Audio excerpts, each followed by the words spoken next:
The message arrived at 0300 hours Universal Standard Time, beamed simultaneously to every government terminal, military satellite, and deep space relay station humanity had ever built. It bypassed every firewall, every encryption protocol, every security layer the United Earth Defense Network had spent 40 years constructing. It simply appeared, the way a god's voice might appear, without invitation, without warning, without apology. The text was brief, brutally so. To the species designate, human, the Galactic Sovereignty Council, governing body of 412 recognized civilizations spanning the Orion Cygnus arm, hereby issues the following declaration. Your species has been found in violation of Sovereignty Accord 7 Theta, subsection 9, paragraph 3. The unauthorized militarization of a contested stellar corridor. The corridor known to your people as the Kepler Transit Lane has been under sovereignty jurisdiction for 11,000 years. Your construction of 17 military installations along its length constitutes an act of aggression under galactic law. You are given 24 standard hours to transmit your unconditional surrender, decommission all installations, and submit your species leadership for judgment before the Council. Failure to comply will result in the total pacification of your home system. This is not a negotiation. This is not a warning. This is your only notice. Admiral Sarah Voss read the message 4 times. Then she set down her coffee, still hot, still perfectly black, the way she always took it, and stared at the wall of her office aboard UES Resolute, humanity's largest dreadnought, currently parked in high orbit above Earth's moon. She had been in command for 11 years. She had fought the Cathari border skirmishes. She had survived the Void Plague. She had watched 3 of her closest friends die in the silent dark between stars. She was not, by any reasonable measure, a person who frightened easily. She was frightened now, not because of the message itself. Voss was a military woman. She understood threats, she understood ultimatums, she understood the language of force. What frightened her was something far more specific. The message had been received by every human being simultaneously, on every device in every corner of human-occupied space.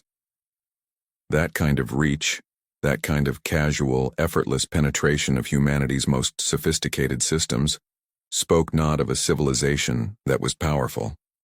It spoke of a civilization for whom power was so ordinary, so unremarkable, that displaying it required no effort at all. She opened a secure channel to Earth. Secretary General Harlan Osei answered on the second ring. He looked exactly the way she felt, gray-faced, hollow-eyed, the kind of calm that only people who have stopped being afraid of the worst-case scenario can achieve. You've seen it, he said. It wasn't a question. I've seen it, she confirmed. How long has Command known about violations in the Kepler corridor? A pause. Too long. The kind of pause that said, longer than they should have. 18 months, Osei said quietly. The installations were classified under Project Threshold, deep space forward positions, defensive technically. Technically, Voss repeated. She let the word sit in the air like a stone dropped into still water, watching the ripples. And no one thought to inform the Council? No one thought to check whether we were building inside someone else's territory? The stellar surveys indicated the corridor was unclaimed, Osei said. Our cartographers cross-referenced every known sovereignty map in the galactic database. 11,000 years, Voss interrupted. They've held that corridor for 11,000 years. That's 3 times older than recorded human civilization. Our surveys didn't find it because we weren't looking for something that old. Another silence. Outside the viewport, Earth turned slowly, blue and white and achingly beautiful, the way it always looked from up here. The way it had always made her chest tighten with something that sat between pride and terror. 24 hours, Osei said. What do we do with 24 hours? Voss thought about it. Not for long. The answer was already there, the way the answers always were. Not comfortable, not clean, but present. We don't surrender, she said. The silence that followed was the loudest thing she had ever heard. Sarah. I'm not saying we fight them, she continued, her voice steady in the way that only fear, when it has been thoroughly processed and converted into something useful, can produce. I'm saying we don't surrender. There's a difference. And I need you to trust me on that difference for the next 24 hours because what I'm about to propose is either the most brilliant thing humanity has ever done or the last. She pulled up a holographic display. 17 installations. The Kepler Transit Lane. 412 civilizations. A clock ticking. 23 hours and 51 minutes remaining. She started making calls. The first call was to Dr. Una Park, humanity's leading xenolinguist, and the woman who had spent 30 years studying every scrap of galactic law ever leaked, stolen, or diplomatically obtained. Park answered from her office at the University of New Geneva, dressed in pajamas, her hair loose and her expression carrying the particular alertness of a person who had been awake for hours, already chewing on the same problem. "I've been waiting for your call," Park said without preamble. "I've been reading the accord." "And?" Voss asked. Park smiled. It was a small smile, precise and careful, the kind of smile that carried a loaded weapon inside it. "And," she said, "I think the council may have made a mistake." The second call was to General Tobias Mwangi, commander of the Kepler installations themselves, a blunt, boulder-shaped man who had spent his career building things in places other people called impossible. He answered from Installation 7, the largest of the 17, a station the size of a small city carved into the rock of a rogue asteroid at the corridor's midpoint. "They want me to decommission," he said before Voss could speak. "I heard the message. Everyone heard the message." "Don't touch a single bolt," Voss said. Mwangi looked at her for a long moment. His face was the face of a man who had been told many things over the course of a long career, many of them dangerous, many of them stupid, occasionally both at once. He had a gift for telling the difference. "Understood," he said, and nothing else. The third call was to Captain Liu Shen, commanding officer of UES Pathfinder, currently the fastest ship in the human fleet. A sleek, needle-thin vessel built for reconnaissance, designed to go places and come back before anyone noticed. Shen was 29 years old, absurdly talented, and constitutionally incapable of following an order he thought was wrong, which made him simultaneously humanity's best officer and its most exhausting one. "I need you at coordinates I'm transmitting now," Voss said. "Maximum speed. You'll be carrying Dr. Park." Shen glanced at the coordinates. His eyebrows rose. "That's the edge of the sovereignty's nearest administrative sector," he said. "Yes. That's inside their space." "Yes. Admiral, if they see us as aggressive—" "They already see us as aggressive," Voss said. "That's not the variable I'm managing. Get moving." 22 hours and 30 minutes remaining. In the council chamber 11 billion kilometers away, the 17 members of the Galactic Sovereignty Council watched the human response, or rather, the absence of one, with a mixture of contempt and mild interest. Contempt, because silence was what small civilizations always produced in the first hours after an ultimatum. Interest, because sometimes those silences meant something. High Arbiter Velsharath, the oldest and most powerful member of the council, studied the human stellar map with the particular attention of someone who found insects fascinating, precisely because their lives were so brief. "They have not responded," said Councillor Drath of the Merkethi Collective, a species that communicated through bioluminescent pulses and regarded all verbal language as a sign of evolutionary immaturity. "They will," said Velsharath. "They always do. The small ones always want to believe there is something to say." "Should we be concerned about their military capacity?" asked Councillor Pren of the Yas Federation, a being that resembled, from certain angles, a 6-meter column of amber smoke. Velsharath considered the question with the patience of someone for whom consideration cost nothing. "Their largest vessel masses approximately 40,000 tons, he said. "Our lightest patrol cruiser masses 300,000. Their most advanced weapon system, the so-called Helix cannon, generates approximately 12 terajoules of focused energy. Our standard infantry sidearm generates 9. He paused. "No. We are not concerned." The chamber settled back into quiet satisfaction. None of them were watching Dr. Park.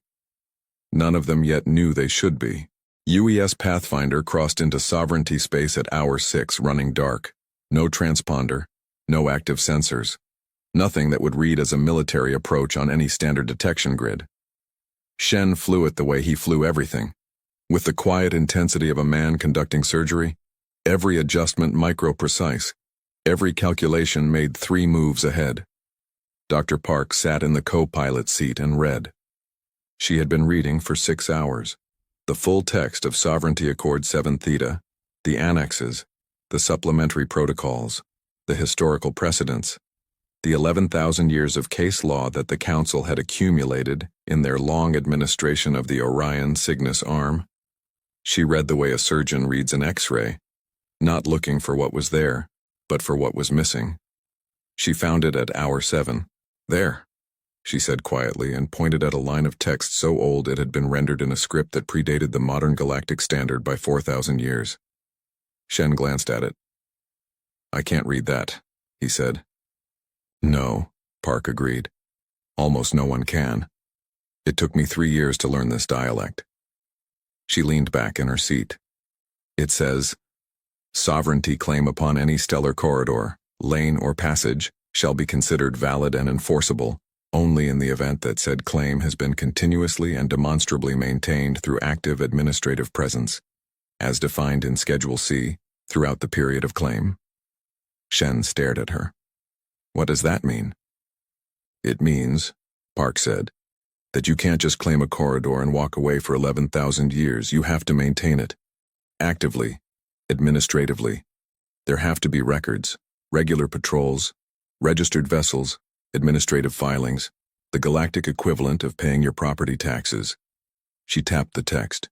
Schedule C defines active administrative presence as a minimum of 1 registered vessel transiting the corridor per standard year, with logged records submitted to the Sovereignty Archive. "And the Kepler corridor?" Shen asked slowly. Park's smile returned, that same precise loaded smile. "Has not had a single registered vessel transited in 412 years, she said. "I pulled the Sovereignty Archive records myself 6 hours ago. The last logged patrol was filed under a civilization called the Voth Principality, which ceased to exist in year 7203 of the Sovereignty calendar, when it was absorbed by the Merkethi Collective." She paused. "Who have never filed a single corridor maintenance record in the 400 years since." Shen was quiet for a long moment. "So the claim is void," he said. "Under their own law," Park said. "The claim has been void for 412 years.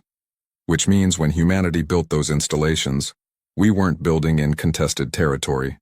We were building in unclaimed space, which is explicitly permitted under Sovereignty Accord 3D Alpha, the right of frontier settlement, which every recognized civilization, including humanity, ratified when we were granted observer status in the galactic community 30 years ago. We're allowed to be there. We were always allowed to be there. The Council either doesn't know their own law, or—" She paused. "Or they know and they don't care," Shen said. "Or they know and they don't care," Park agreed. "Because for 412 civilizations, the law is something that applies to the small ones, not to them. The silence between them carried the particular weight of a realization that changes the shape of everything that comes after it." "Where are we going?" Shen asked, though he already knew. "The Sovereignty Archive," Park said. "I need certified copies of everything, logged, stamped, and submitted to the Council's own legal record system before hour 24. Because if we're going to win this, and we are going to win this, we're going to win it the right way. Their way, with their law, their records, their own 11,000-year paper trail pointing straight back at them." She looked at the coordinates ahead. The archive was a station the size of a small moon, orbiting a red dwarf star at the edge of the Sovereignty's administrative core. It was staffed by a species called the Kelfari, ancient librarians who had been maintaining galactic records since before humanity had discovered fire, and who were, famously, legendarily, incorruptible. Not because they were noble. Because they simply didn't care about anything except the records. The records were everything, the records were sacred. "Will they let us in?" Shen asked. Humanity is an observer civilization, Park said. Under Accord 2 Beta, observer civilizations have full archive access rights. She paused. The Council has never revoked our observer status, because to do so, they would have had to file the revocation with the archive, and filing anything with the archive creates a permanent record, and they didn't want a permanent record of what they were doing. Shen considered this. They outsmarted themselves, he said. Civilizations that have been powerful for 11,000 years, Park said quietly, sometimes forget what it was like to need the rules. They stop reading the fine print. They stop checking the schedules. They assume the law is what they say it is. She looked out the viewport at the cold blaze of alien stars. They forgot that the law is also what's written down. Back on Earth, Admiral Voss was managing the other half of the equation, the military half. Not because she intended to fight, she was not so far gone from reason as that, but because the Council needed to believe, for the next 17 hours, that humanity might. Because a species that simply accepted an ultimatum was a species that could be issued another one and another and another, until there was nothing left to surrender but the habit of standing. She pulled the fleet, not to the Kepler corridor. That would have been provocation, and provocation was not the tool she needed. She pulled every available UED vessel to the edge of Sol System's outer boundary, forming a loose perimeter that was, by any reasonable military calculus, absurd. 47 ships against the sovereignty's thousands. 47 ships that massed in aggregate, approximately what the Council's smallest patrol cruiser massed alone. She wasn't building a wall. She was building a statement. The statement was, we are still here. We have not flinched. We have not moved. The clock is running and we are still, calmly, exactly where we were. Councillor Drath of the Merkethi Collective was the first to notice. They have not decommissioned, Drath said, their bioluminescent pulses cycling through colors that translated roughly as irritation. They have not responded. They have not retreated. They have moved their vessels to their system boundary. Posturing, said Velsharath with the serenity of someone who had watched 1,000 small civilizations posture and break. Perhaps, said Drath, but one of their vessels has crossed into our space. A small ship. Fast. Running dark. Velsharath turned. His attention, when it fully engaged, was like a searchlight. Blinding, absolute, slightly terrifying even to his colleagues. Where? He said. Heading for the archive, said Drath. The silence that followed was different from the comfortable silences that had preceded it. This one had edges. Why? Said Velsharath, very slowly. Would they be going to the archive? No one answered. Because no one knew. Because for 412 years no one had needed to know. Velsharath pulled up the text of Sovereignty Accord 7 Theta. He read it. Then he read Schedule C. He was very still for a very long time. How long since a vessel transited the Kepler corridor under Sovereignty Registry? He asked very quietly. His aide checked. The aide's color changed, not the bioluminescence of the Merkethi, but the particular gray-white pallor of a being who has just realized something terrible. 412 years, High Arbiter. The council chamber had never been so quiet. 13 hours and 40 minutes remaining. The Kelfari did not speak. They communicated through movement, the precise, deliberate repositioning of their 6 limbs in patterns that had been formalized over 40,000 years of archival practice. To an untrained observer, they looked like very large, very slow spiders engaged in an elaborate interpretive dance. To someone who knew the language, and Park did because Park knew every language that had ever been written down, they were saying, "Proceed to Terminal 7, present your credentials, state your request." Pathfinder docked at hour 9. Park moved through the archive with the focused efficiency of someone who has spent their entire professional life preparing for exactly this moment without knowing it. The archive was vast, a structure so large that its interior had its own weather system, currents of climate-controlled air moving between towers of storage medium that stretched from floor to ceiling for kilometers in every direction. Records going back 40,000 years. Every treaty, every accord, every administrative filing, Every patrol log, every border adjustment, every territorial claim that had ever been submitted to the galactic sovereignty, every gap, every lapse, every 400-year silence in a record that was supposed to speak every year. Park found Terminal 7, presented her credentials. Observer Civilization Representative, United Earth Government, authorized under Accord 2 Beta, and made her request. The Kelfari at the terminal processed it, checked the credentials, cross-referenced the accord, checked again. Then they began to move, and their movement said, "This request is valid. Proceed." What followed was 3 hours of the most consequential archival research in human history, conducted in near silence in a terminal alcove deep in the body of the archive, surrounded by 40,000 years of accumulated record. Park pulled the Kepler corridor maintenance logs. All of them. Every year, every decade, every century, going back to the original Vath Principality claim of year 2088. Regular filings through year 6791. Annual patrols, logged and certified. Then, year 6792, nothing. Year 6793, nothing. 412 consecutive years of nothing. She pulled the Schedule C definition of administrative maintenance. She pulled the Accord 7 Theta validity clause. She pulled the Accord 3 Alpha Frontier settlement rights. She pulled the Observer Civilization ratification records for humanity, signed and certified in year 11403 of the Sovereignty Calendar, 32 years ago. She built the argument the way she would have built any argument. From the ground up, every stone placed with precision, every joint mortared with citation and cross-reference, and the kind of obsessive logical rigor that had made her, over 30 years of scholarship, simultaneously the most brilliant and most infuriating person in any room she occupied. Then she filed it. Not with the council, with the archive itself. The archive was the sovereignty's permanent record. Filing with the archive meant the document existed, permanently, indelibly, irrevocably, regardless of what the council did or said afterward. It meant that when future civilizations, centuries from now, looked back at this moment, they would find humanity's argument in its entirety, sitting in the record, demanding to be read. The Kelfari stamped it, logged it, assigned it a case number. Case 11447H.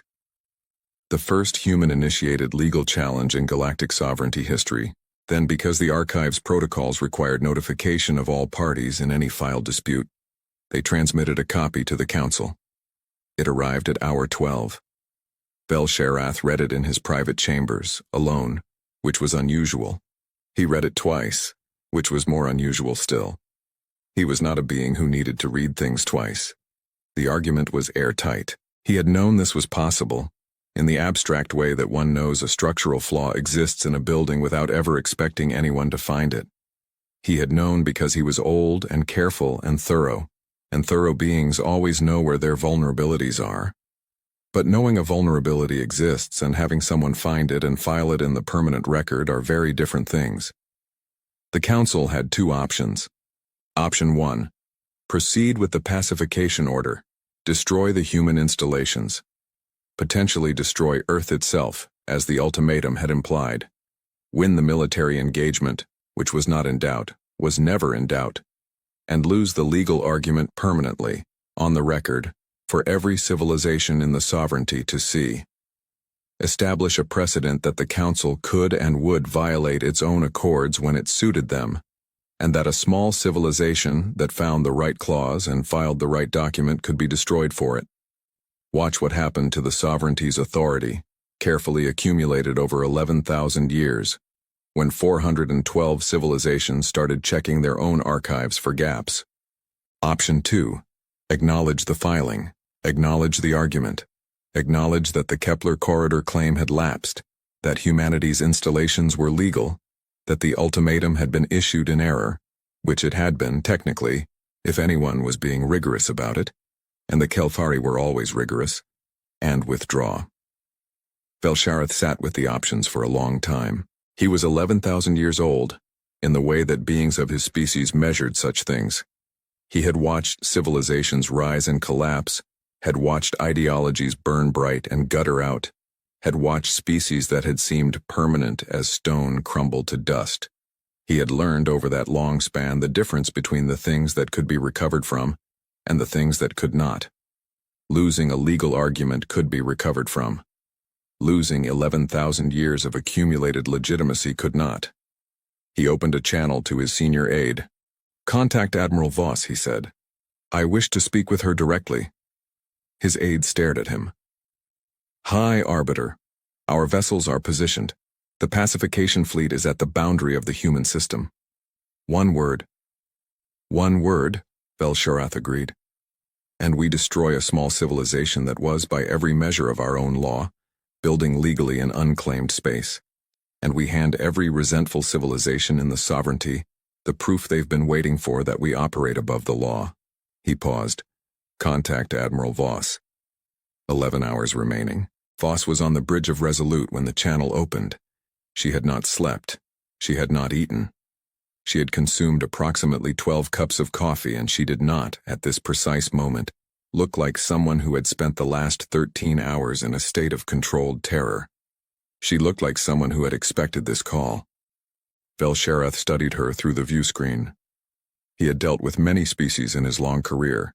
He had dealt with warriors and diplomats and kings and warlords and beings for whom the concept of individual identity was so alien that conversation required dedicated interpretation software. He had a gift for reading beings. He read Voss.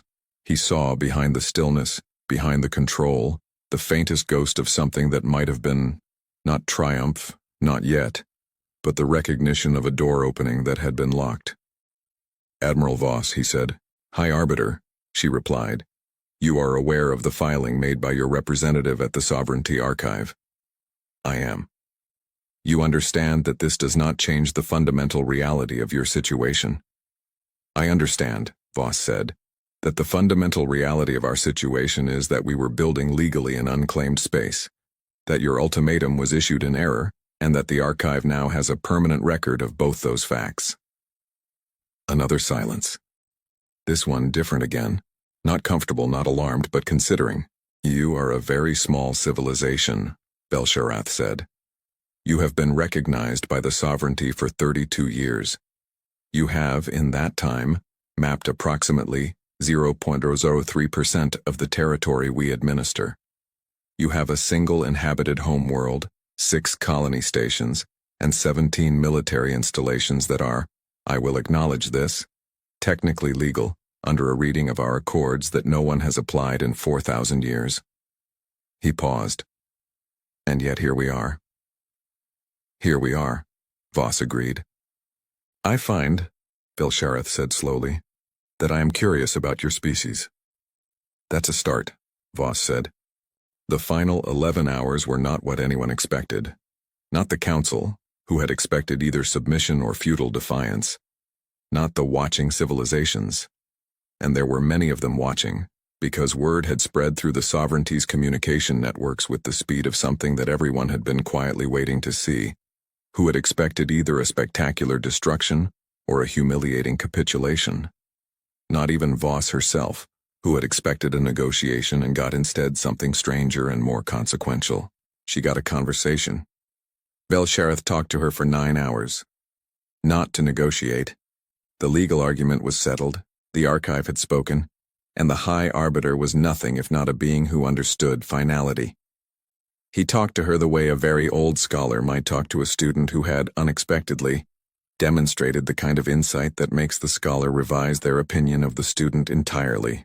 He asked about Earth, about the Kepler installations, what they were for, what humanity was building toward, what the next 100 years looked like from inside the most junior observer civilization in the sovereignty's history.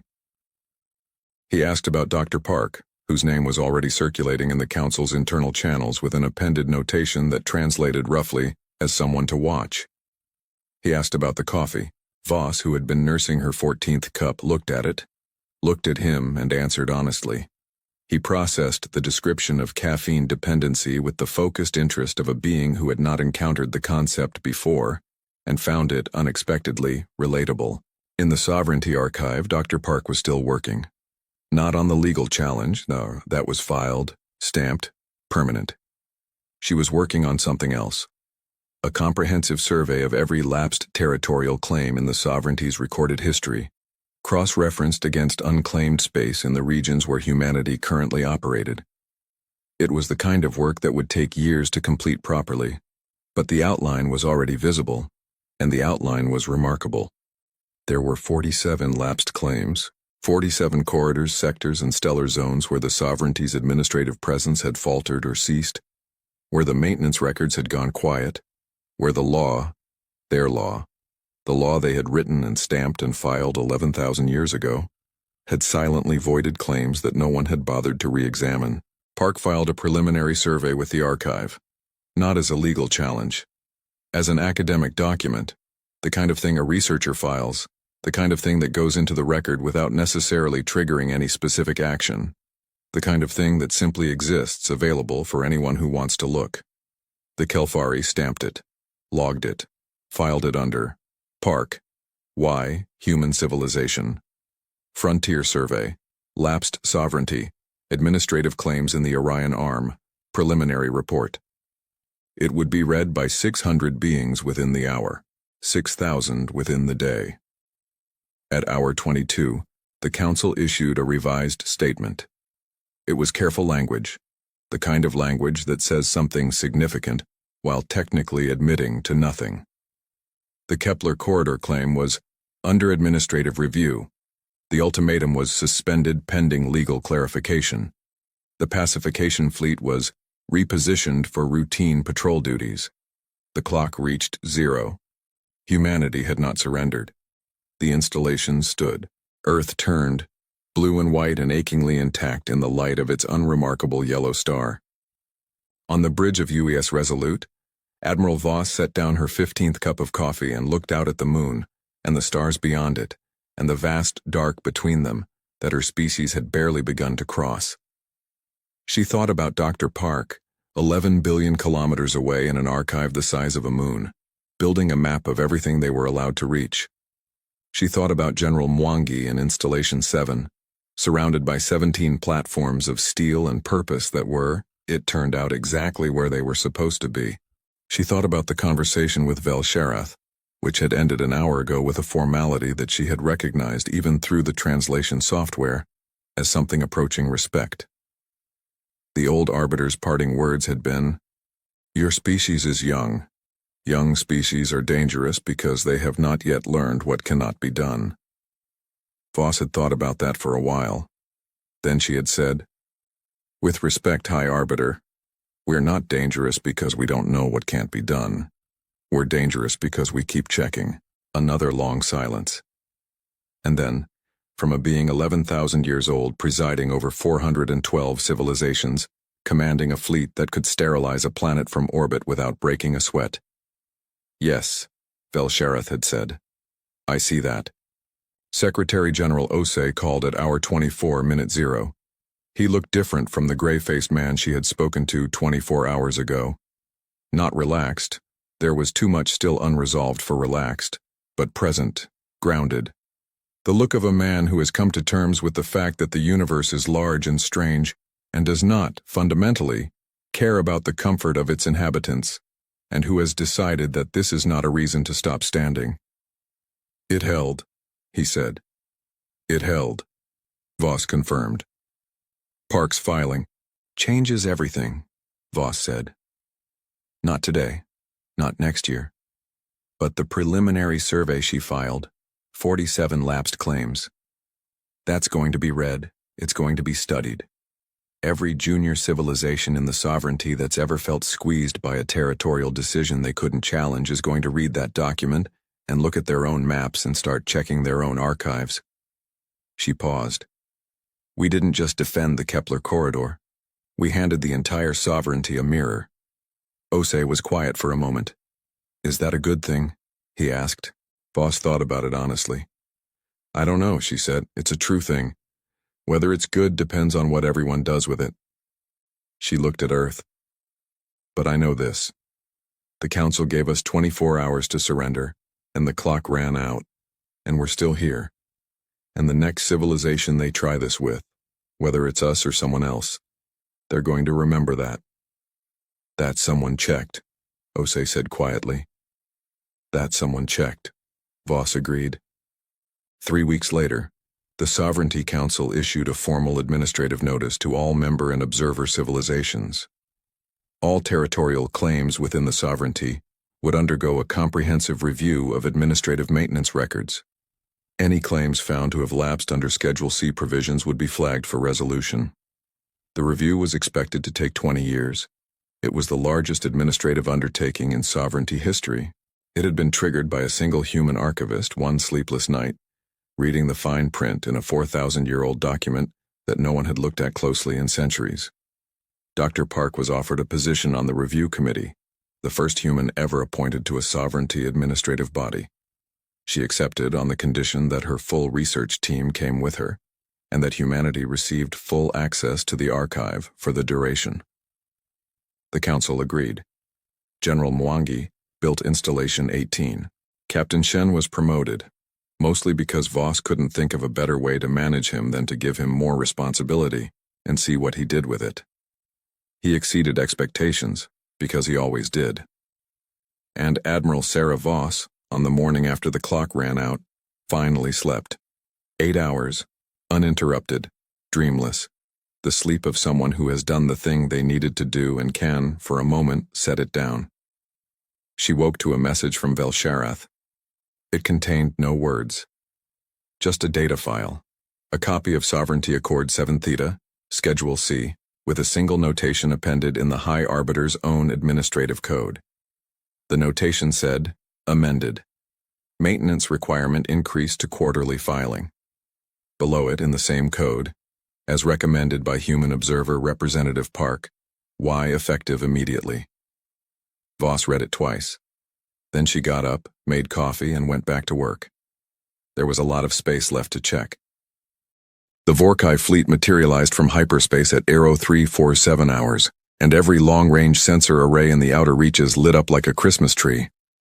47 warships, battle cruisers, dreadnoughts, carrier platforms. The kind of force you assembled when you didn't want to fight. You wanted a slaughter. Admiral Zeth Karan stood on the bridge of the VKS Eternal Dominion and watched the blue-white marble of Callaway Station grow larger on the forward display. He had done this before. 14 colonies, 14 extinction events. The humans were no different from any other species. Soft, divided, emotional. They built their stations on hope and reinforced them with wishful thinking. His intelligence officer, Subcommander Vren, cleared his throat. A nervous habit. Karan had always found it irritating. Admiral, we are detecting something. A single structure on the station's far side docking ring. Configuration is unknown. No power signature on record. Karan didn't look up from the tactical display. Record it for the archives. We will examine it after the bombardment. Sir. A pause. It's very large. That made the Admiral look up. The object on screen was enormous. A long, angular spine of dark metal, roughly the length of 3 city blocks, pointed directly into open space. No drive plumes, no energy bloom, no crew visible around it. It sat silent and cold like a tombstone someone had propped up and aimed at the stars. What are the humans doing? Karayan murmured, more to himself than to anyone else. In the operations center 3 kilometers away, inside Callaway Station's reinforced core, Admiral Elena Vasquez was watching the same fleet.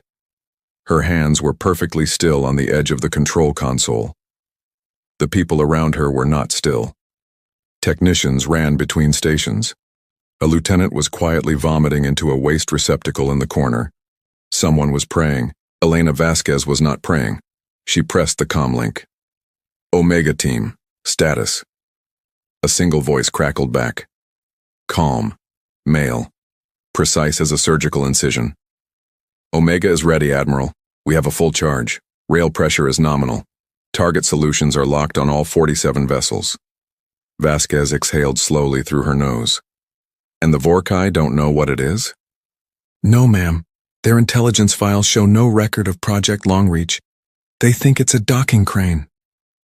A ghost of a smile moved across her face. Cold, controlled. The kind of smile that doesn't reach the eyes because the eyes are already doing the hard work of calculating what comes next. Good, she said. Let them think that.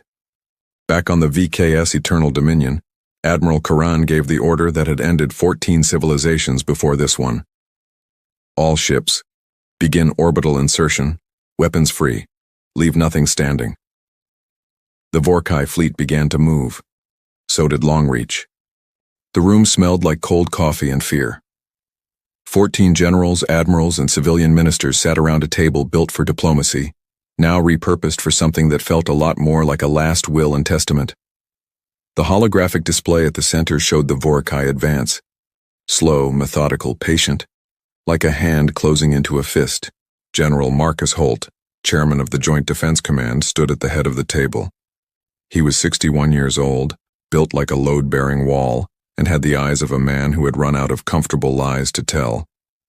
15 months, he said. That's the best estimate from Stratcom. In 15 months, the Vorkai main fleet reaches the Sol system. Our current projections show total human casualties in the range of 11 to 14 billion. Nobody breathed.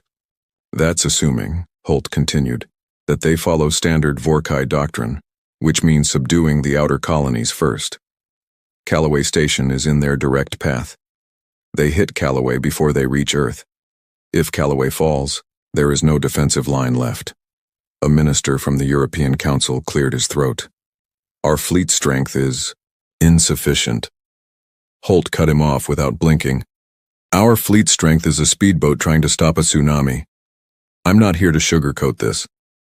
I'm here because there is one option that DARPA has been developing that hasn't been briefed to this council yet. I'm briefing it now. He nodded to the far end of the table where a woman had been sitting so quietly that half the room had forgotten she was there. Dr. Asha Reyes was 43 years old, 5'4", and had the kind of focused intensity that made people instinctively lean away from her. She pulled up a three-dimensional schematic that filled the room with soft blue light. Project Longreach, she said. A magnetically accelerated kinetic delivery system operating at 42% of light speed. Firing a tungsten carbide penetrator round massing approximately 4,000 kilograms. The room was silent for 3 full seconds. Then the objections hit like a wave. That's physically impossible. The power requirements alone would require the station's entire reactor output. The heat signature on firing would cook everyone within. Reyes held up one hand. We've solved those problems. The magnetic containment array uses a superconducting lattice that keeps the barrel at near absolute zero during the acceleration sequence. The power draw lasts 4.2 seconds. We use a capacitor bank large enough to power New Chicago for a week, discharged in a single pulse. The recoil is absorbed by the station's mass anchor system. She paused, and we can fire it again in 17 minutes. General Holt leaned forward. Doctor, if we put it on Callaway Station, are you telling me that one gun can stop a fleet? Reyes looked at him steadily. I'm telling you that one gun, correctly positioned and correctly operated, can remove 47 Vorkai warships from the universe before their commanders realize what killed them. The minister spoke again. And if it fails, Holt answered before Reyes could, then we die with the same outcome we were facing before we built it.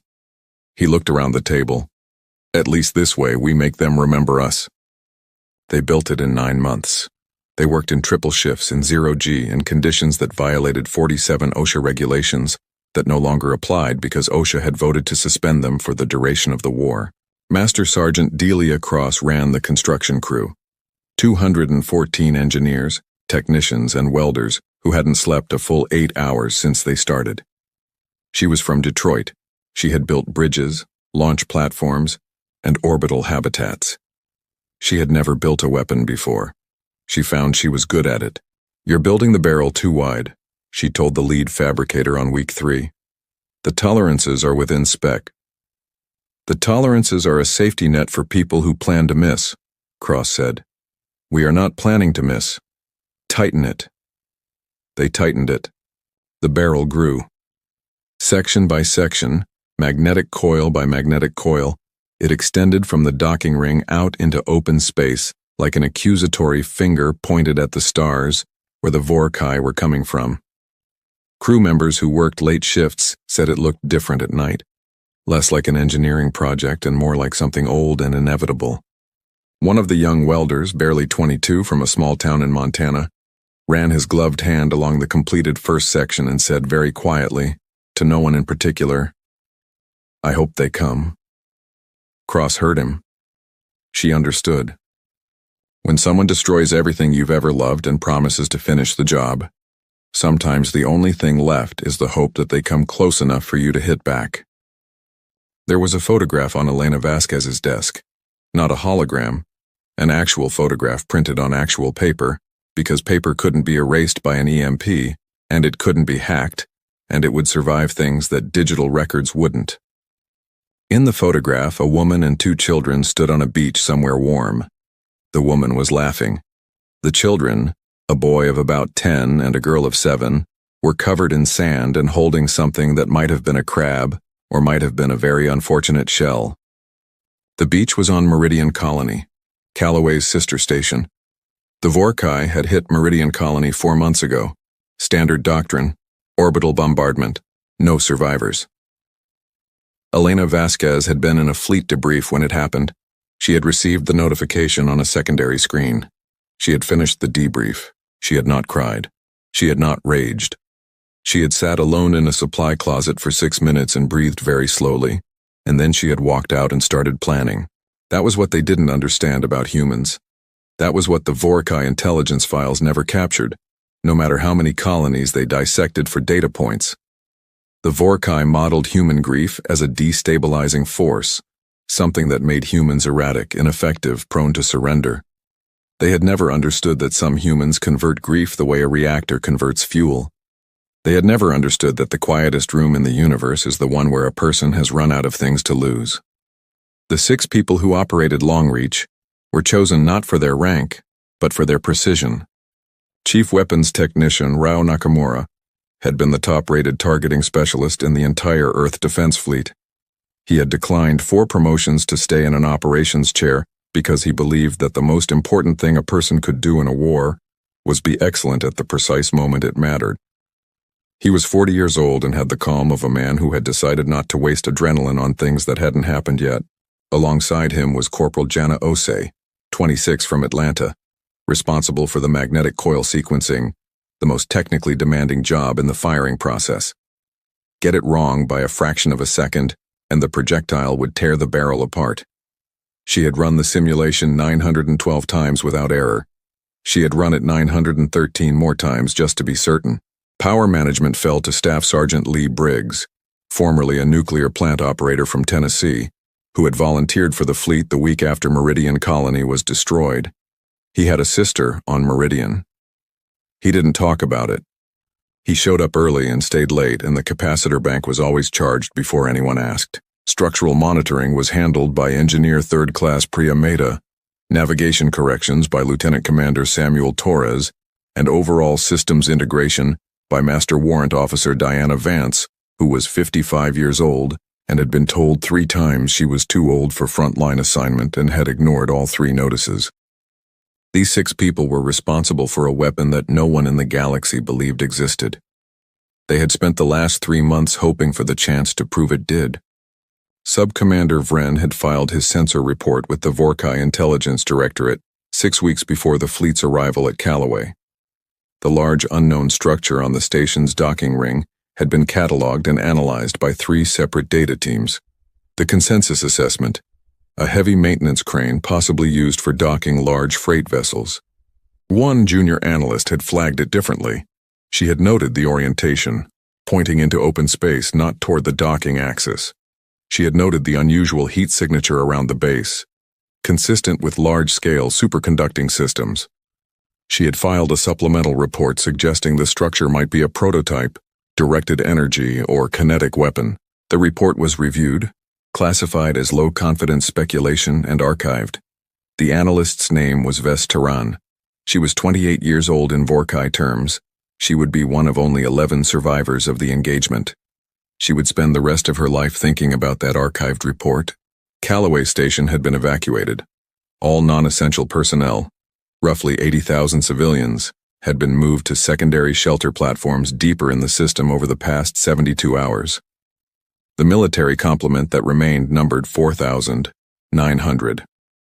Enough to operate the station's conventional defensive systems, enough to man the corridors, enough to look like a garrison that expected to fight. Not enough to actually stop a 47-ship fleet, but that had never been the plan. That night, scattered across the station, the remaining crew did what human beings have always done in the hours before something terrible or magnificent happens.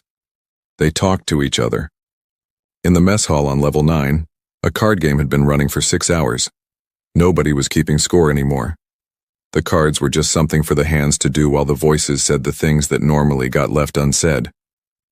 In Engineering Bay 3, Lee Briggs sat alone with a glass of terrible synthetic coffee and a photograph of his own. His sister at her college graduation, holding a diploma she had worked 4 jobs to earn. He held the photograph very carefully, the way you hold something you know you might be putting down for the last time. Jana Osi was in the Omega operations room, running simulation 914. Not because she doubted herself, because the motion helped. Admiral Vasquez walked the station's outer observation deck at 2300 hours. She walked it alone, hands clasped behind her back, looking out at the stars. The Vorkai fleet was out there somewhere, approaching through the dark. 47 ships crewed by beings who had killed 11 billion people and called it policy. She thought about Meridian Beach, about the sound her daughter made when she laughed. This specific, ridiculous snort that she had always pretended to be embarrassed by and secretly loved. Then she folded the thought away, very neatly, and got back to work. Callaway Station had been evacuated. All non-essential personnel, roughly 80,000 civilians, had been moved to secondary shelter platforms deeper in the system over the past 72 hours. The military complement that remained numbered 4,900. Enough to operate the station's conventional defensive systems, enough to man the corridors, enough to look like a garrison that expected to fight. Not enough to actually stop a 47-ship fleet. But that had never been the plan. That night, scattered across the station, the remaining crew did what human beings have always done in the hours before something terrible or magnificent happens. They talked to each other. In the mess hall on level 9, a card game had been running for 6 hours. Nobody was keeping score anymore. The cards were just something for the hands to do while the voices said the things that normally got left unsaid. In Engineering Bay 3, Lee Briggs sat alone with a glass of terrible synthetic coffee and a photograph of his own. His sister at her college graduation, holding a diploma she had worked 4 jobs to earn. He held the photograph very carefully, the way you hold something you know you might be putting down for the last time. Jana Ose was in the Omega operations room running simulation 914. Not because she doubted herself, because the motion helped. Admiral Vasquez walked the station's outer observation deck at 2300 hours. She walked it alone, hands clasped behind her back, looking out at the stars. The Vorkai fleet was out there somewhere, approaching through the dark. 47 ships crewed by beings who had killed 11 billion people and called it policy. She thought about Meridian Beach, about the sound her daughter made when she laughed. This specific, ridiculous snort that she had always pretended to be embarrassed by and secretly loved. Then she folded the thought away, very neatly, and got back to work. Scene 3.2, VKS Eternal Dominion, Vorkai Final Approach. Admiral Karan reviewed the tactical projection for the 42nd time. He was a methodical man. 42 worlds pacified. 7 of them pre-spaceflight civilizations who hadn't even known there was a galaxy to lose. The Vorkai called it strategic expansion. The species they displaced called it extinction. He didn't think about the displaced species very often. It was like asking a surgeon to feel bad about removing a tumor. "What is the human fleet strength within the system?" he asked. 12 combat vessels, Vren reported. Antiquated by our standards, likely deployed as a delaying force to buy civilian evacuation time. And the station's conventional armaments?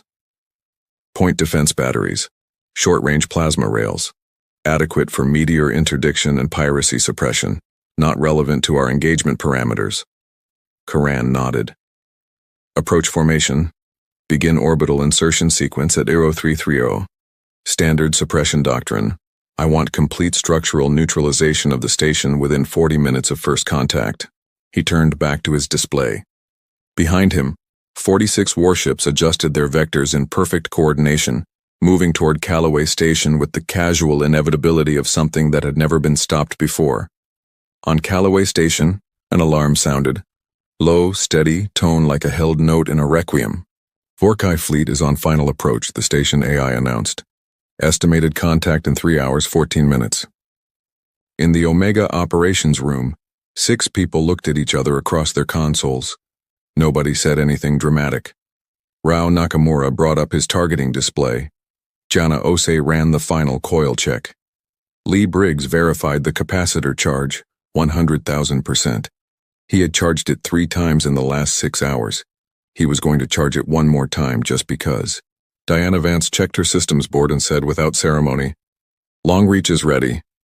Nobody cheered, they just got to work. The Vorkai fleet dropped into weapons range at Oro 347 hours and 21 seconds. At Oro 347 hours and 22 seconds, long reach fired for the first time. There was no warning, no dramatic targeting announcement, no charging sound effect or visible power-up sequence. There was a 4.2-second electromagnetic pulse from the capacitor bank that was felt throughout the station as a vibration in the floor and a momentary dimming of every non-critical light system. And then a sound that no one in the Omega room would ever be fully able to describe afterward. Not an explosion, not a bang. A concussive crack of displaced atmosphere, a physical pressure wave that rattled teeth, and then silence, except for the cooling systems screaming as they fought to keep the barrel from superheating. A 4,000-kilogram tungsten carbide rod left the barrel at approximately 42% of light speed. It crossed the distance to the Vorkai Dreadnought VKS Ascendant Truth in 0.0081 seconds. The Ascendant Truth had a hull 4 meters thick, rated to withstand direct hits from the heaviest plasma weapons in any known arsenal. The long-reach round did not interact with the hull in any way that conventional weapons physics applied to. It did not detonate. It did not burn. It passed through the ship the way a rifle round passes through a paper target, not stopping, not caring, converting everything in its path to energetic plasma through kinetic heating so intense that the ship's structural systems didn't receive a damage signal before they ceased to exist. The Ascendant Truth came apart in a sphere of white-blue light that briefly outshone the local star. On the bridge of the VKS Eternal Dominion, every console lit red simultaneously. "What?" Vren began. "Ascendant Truth is gone," the tactical officer said. The voice was very flat, like a person who has received information that their brain hasn't authorized them to process yet. "She's gone. Full hull breach across every section. Reactor containment failed." "Enemy fire?" Karan demanded. "Nothing on our threat boards, no plasma signature, no missile track, no—" The tactical officer stopped. "Sir, there is a kinetic trace, consistent with a physical projectile." "A projectile?" Karan stared at the tactical display. "From a gun?" "A very large gun, sir. The second round hit the carrier platform VKS Boundless Heaven 11 seconds later. The Vorkai fleet's tactical doctrine was built around known threats: plasma weapons, missiles, energy torpedoes. Point defense systems and counter-battery arrays were calibrated for those specific attack profiles. A kinetic impactor traveling at 42% of light speed was not in the threat library, which meant that when the third round destroyed the destroyer VKS Persistence of Will, and the fourth hit the fuel tender VKS Grateful Expansion, the point defense systems on the remaining ships were firing at ghosts, trying to intercept an incoming object that moved so fast, it had already hit its target before the defensive systems had finished receiving the order to respond. In the Omega room, Rao Nakamura was working with the focused intensity of a concert pianist at a championship performance. Target solution, coil sequence check, fire authorization. He was calling out firing solutions like a man reading a grocery list. Target 5, VKS Eternal Resolve, solution locked. "Coils are nominal," Jana Osi replied. "Charge is at 100, Lee Briggs added. Fire, said Diana Vance. Crack. The capacitors dumped. The floor shook. The lights dipped. On the tactical display, VKS Eternal Resolve vanished from the Vorkai fleet formation. 17-minute reload, Nakamura said. Target 6. On the VKS Eternal Dominion, Admiral Karan was no longer the calm and methodical man who had ended 14 civilizations. He was something that didn't have a clean translation in his language. A commanding officer experiencing the specific horror of watching a situation they had never planned for unfold faster than their ability to adapt. Disperse the fleet, he ordered. Maximum dispersal pattern. Break formation now. Sir, dispersal will move our ships into isolated firing solutions. They'll be easier to target individually. Then hold formation. In formation, they're destroying us one at a time. Admiral Karan had no good answer. Because there was no good answer. No tactic in 14 civilizations of victories had prepared him for this. He had walked into a room expecting to find a population about to surrender, and instead found a gun the size of a city block loaded and pointing at his face. He gave the only order left to him that made sense. All ships and target the weapon. Destroy that barrel, whatever it costs. 42 remaining Vorkai warships opened fire on Longreach. The VKS Eternal Dominion came apart in 2 stages. The first stage was the penetration, Longreach's round entering the ship forward of the command bridge and exiting aft of the reactor housing, converting a 3-meter-wide channel through the length of the ship into superheated plasma. The second stage was the reactor, uncontained, no longer held by the housing that had just been converted to plasma, releasing energy equivalent to a small nuclear device from inside the ship's own hull. The explosion was visible from the station's observation deck. Brilliant, total, instant. On the bridge of the Eternal Dominion, Admiral Karan had approximately 0.3 seconds of awareness after the alarm sounded before there was nothing. His last thought was not tactical, it was personal. A memory of standing in his command training at 22 years old and being told that there was no weapon in the galaxy that could stop a Vorkai fleet. He had believed that. He had built his entire life on it. He had been wrong. The Vorkai fleet did not immediately surrender. They were not built for surrender. 14 campaigns of absolute victory had removed the concept from their operational vocabulary, the way a language loses words it stops using. But over the next 53 minutes, 3 more long-reach rounds, another 4 ships lost to the battered but still fighting Earth defense fleet, the math became undeniable. The surviving Vorkai fleet commander, a sub-admiral named Teth Van who had been commanding the rear guard formation, and was now the highest-ranking officer left alive, opened a comm channel on all frequencies at 0511 hours. This is Sub-Admiral Teth Van of the Vorkai expansion fleet. We are requesting ceasefire protocols. 31 Vorkai warships, 109,000 Vorkai crew, surrendering to a station that was still on fire. Admiral Vasquez accepted the surrender with 4 words. Stand down, don't move. Then she sat down in her command chair for the first time in 19 hours, because her legs had decided they were done cooperating. In the Omega room, nobody cheered immediately. They sat with it for a moment. The displays showed the Vorkai fleet motionless. Longreach's barrel, scoring hot, venting coolant in long white plumes, angled toward the stars as if it were still listening. Lee Briggs set down his monitoring tablet, looked at the photograph of his sister, did not say anything. Jana Osei took her hands off her console for the first time in 4 hours and looked at them. They had run 928 simulations and 16 live firings. They were steady. She hadn't known they would be. Rao Nakamura sat back in his chair. He had locked firing solutions on 47 enemy ships and pulled the trigger 16 times. He thought about what that meant for longer than he wanted to, and then he thought about Meridian Colony and all the other places and decided it meant what it needed to mean. Diana Vance called it in to Vasquez. Omega is offline. All rounds expended. System is cooling. Casualty report? Vasquez asked. Omega team and no casualties. A pause. Get some sleep, Chief. Yes, Admiral. She did not get some sleep. None of them did. They sat in the room where they had just changed the history of the species and watched the Vorkai fleet drift motionless in the dark, and eventually someone made coffee.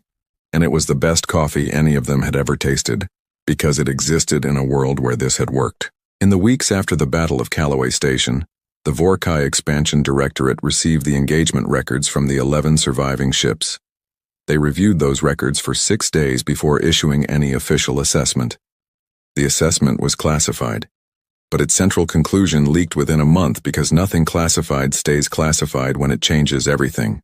The conclusion was this: the humans had built a weapon that made conventional fleet engagement non-viable against defended positions. The assumption that had underwritten 14 campaigns, that Vorkai fleet strength was unchallengeable, was no longer valid. The cost-benefit analysis of continued human expansion suppression had shifted from favorable to catastrophically negative. 3 months after the Battle of Callaway Station, the Vorkai Expansion Directorate requested formal diplomatic contact with the Earth Defense Council for the first time in the history of the conflict. General Holt, reviewing the diplomatic request in his office in Denver, said to Dr. Asha Reyes, who was sitting across from him, "You changed the math." Reyes considered this. "We didn't change the math," she said. "We changed what they thought we were willing to do." Holt nodded slowly. "Is there a difference?" "A very important one," she said. "The math always favored us. We just had to show them the equation." The repairs took 6 weeks. The funerals took longer because there were 214 of them and each one deserved the full weight of what it meant. Longreach stayed in place on the outer docking ring. Nobody was in a hurry to take it down. It had been decommissioned as an active weapon system. The peace talks made that a diplomatic necessity, but the barrel still pointed outward, still cooled and quiet, a statement as much as an engineering project. "You are out there, we know, and we built this." Elena Vasquez visited it one evening alone. She stood at the base of the barrel in her off-duty jacket, no rank insignia, looking up the length of it into the stars. She had received a commendation from Earth's unified government. A ceremony was being planned. She would attend it and stand straight and accept whatever medal they needed to give her. But that wasn't why she was here. She pressed one hand flat against the cold metal of the barrel, felt the faint vibration of the cooling system still working, thought about a beach, about a laugh that sounded like a snort, about what it cost to get here and what it meant that they had. She didn't say anything. The stars were quiet, the barrel was cold, it was enough. The VKS Eternal Dominion came apart in 2 stages. The first stage was the penetration, Longreach's round entering the ship forward of the command bridge and exiting aft of the reactor housing, converting a 3-meter-wide channel through the length of the ship into superheated plasma. The second stage was the reactor, uncontained, no longer held by the housing that had just been converted to plasma, releasing energy equivalent to a small nuclear device from inside the ship's own hull. The explosion was visible from the station's observation deck. Brilliant, total, instant. On the bridge of the Eternal Dominion, Admiral Karan had approximately 0.3 seconds of awareness after the alarm sounded before there was nothing. His last thought was not tactical, it was personal. A memory of standing in his command training at 22 years old and being told that there was no weapon in the galaxy that could stop a Vorkai fleet. He had believed that. He had built his entire life on it. He had been wrong. The Vorkai fleet did not immediately surrender. They were not built for surrender. 14 campaigns of absolute victory had removed the concept from their operational vocabulary, the way a language loses words it stops using. But over the next 53 minutes, 3 more long-reach rounds, another 4 ships lost to the battered but still fighting Earth Defense Fleet, the math became undeniable. The surviving Vorkai fleet commander, a sub-admiral named Teth Van who had been commanding the rear guard formation and was now the highest-ranking officer left alive, opened a comm channel on all frequencies at 0511 hours. "This is Sub-Admiral Teth Van of the Vorkai Expansion Fleet. We are requesting ceasefire protocols. 31 Vorkai warships, 109,000 Vorkai crew, surrendering to a station that was still on fire." Admiral Vasquez accepted the surrender with 4 words. "Stand down, don't move." Then she sat down in her command chair for the first time in 19 hours because her legs had decided they were done cooperating. In the Omega room, nobody cheered immediately. They sat with it for a moment. The displays showed the Vorkai fleet motionless. Longreach's barrel, scoring hot, venting coolant in long white plumes, angled toward the stars as if it were still listening. Lee Briggs set down his monitoring tablet, looked at the photograph of his sister, did not say anything. Jana Osei took her hands off her console for the first time in 4 hours and looked at them. They had run 928 simulations and 16 live firings. They were steady. She hadn't known they would be. Rao Nakamura sat back in his chair. He had locked firing solutions on 47 enemy ships and pulled the trigger 16 times. He thought about what that meant for longer than he wanted to, and then he thought about Meridian Colony and all the other places and decided it meant what it needed to mean. Diana Vance called it in to Vasquez. Omega is offline. All rounds expended. System is cooling. Casualty report? Vasquez asked. Omega team and no casualties. A pause. Get some sleep, Chief. Yes, Admiral. She did not get some sleep. None of them did. They sat in the room where they had just changed the history of the species and watched the Vorkai fleet drift motionless in the dark, and eventually someone made coffee. And it was the best coffee any of them had ever tasted, because it existed in a world where this had worked. In the weeks after the Battle of Callaway Station, the Vorkai Expansion Directorate received the engagement records from the 11 surviving ships. They reviewed those records for 6 days before issuing any official assessment. The assessment was classified, but its central conclusion leaked within a month because nothing classified stays classified when it changes everything. The conclusion was this. The humans had built a weapon that made conventional fleet engagement non-viable against defended positions. The assumption that had underwritten 14 campaigns, that Vorkai fleet strength was unchallengeable, was no longer valid. The cost-benefit analysis of continued human expansion suppression had shifted from favorable to catastrophically negative. 3 months after the Battle of Callaway Station, the Vorkai Expansion Directorate requested formal diplomatic contact with the Earth Defense Council for the first time in the history of the conflict. General Holt, reviewing the diplomatic request in his office in Denver, said to Dr. Asha Reyes, who was sitting across from him, "You changed the math." Reyes considered this. "We didn't change the math," she said. "We changed what they thought we were willing to do." Holt nodded slowly. "Is there a difference?" "A very important one," she said. "The math always favored us. We just had to show them the equation." The repairs took 6 weeks. The funerals took longer because there were 214 of them and each one deserved the full weight of what it meant. Longreach stayed in place on the outer docking ring. Nobody was in a hurry to take it down. It had been decommissioned as an active weapon system. The peace talks made that a diplomatic necessity, but the barrel still pointed outward, still cooled and quiet, a statement as much as an engineering project. "You are out there, we know, and we built this." Elena Vasquez visited it one evening alone. She stood at the base of the barrel in her off-duty jacket, no rank insignia, looking up the length of it into the stars.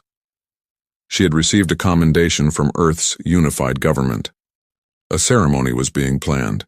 She would attend it and stand straight and accept whatever medal they needed to give her. But that wasn't why she was here. She pressed one hand flat against the cold metal of the barrel, felt the faint vibration of the cooling system still working, thought about a beach, about a laugh that sounded like a snort, about what it cost to get here and what it meant that they had. She didn't say anything. The stars were quiet, the barrel was cold, it was enough. The signal lasted 4 seconds. 4 seconds of screaming static, buried inside a standard gravitational wave packet, compressed to a mathematical whisper too small for any automated relay to flag as significant. In the grand noise of the cosmos, supernovae howling across light years, pulsars drumming their metronomic heartbeats, black holes whispering through the fabric of space-time, 4 seconds of encoded terror was nothing. Nothing, that is, unless you were Dr. Elena Vasquez. She had been awake for 31 hours straight in the Goldstone Deep Space Communications Complex in the Mojave Desert, running signal comparison algorithms on a data set that had been sitting in a government archive for 11 years. NASA had dismissed the original packet as instrument noise. The Department of Defense had flagged it, buried it in a classified subfolder under 3 layers of clearance, and forgotten about it. Elena had found it by accident, a footnote in a declassified research paper about anomalous gravitational readings near the Tau Ceti system. She almost missed it again. Her coffee had gone cold. The desert outside was silent. Her monitor cast a pale blue glow across her face when the algorithm matched.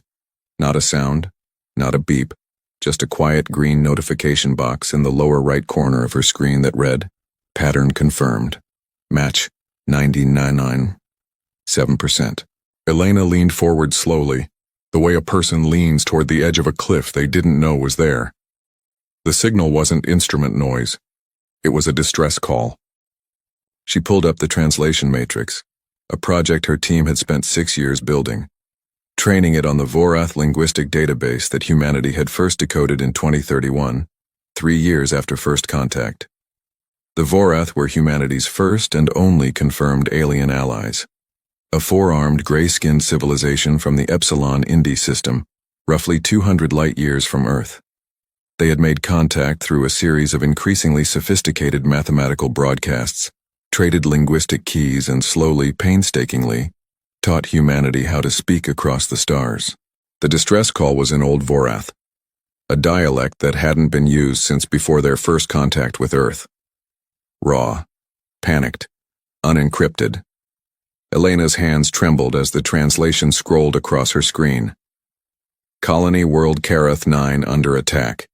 Enemy designation the Veil. Population 14 million. Military assets depleted. Requesting aid from all allied civilizations. We are, and then, nothing. The signal had ended, not concluded. Ended. The way a voice ends when the person speaking it is suddenly silenced. Elena stared at her screen for a long time. Then she reached for her encrypted satellite phone and dialed the one number she had been told to use only in the event of something that could not wait until morning. It rang twice before a voice answered, rough with sleep, sharp with alertness. General Harmon.